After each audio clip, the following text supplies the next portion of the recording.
Si Hinlalaki. Akda ni Virgilio S. Almario, guhit ni Hubert P. Fucio, Adorna House Incorporation. Sa 5 anak ni Inang Kamay, si Hintuturo ang panganay. At dahil mahilig magturo, laging guro sa paglalaro. Kung may hinahanap o naliligaw, si Hintuturo rin ang pinagtatanungan.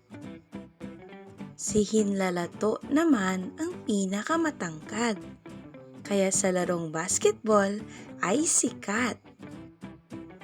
Pinakamalakas pa sa sumping, kaya laging pinakamagaling.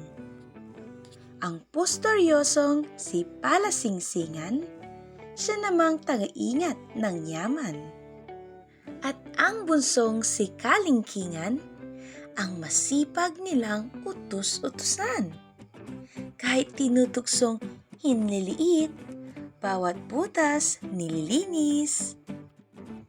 Pero itong si Hinlalaki, ang walang tiyak na silbi.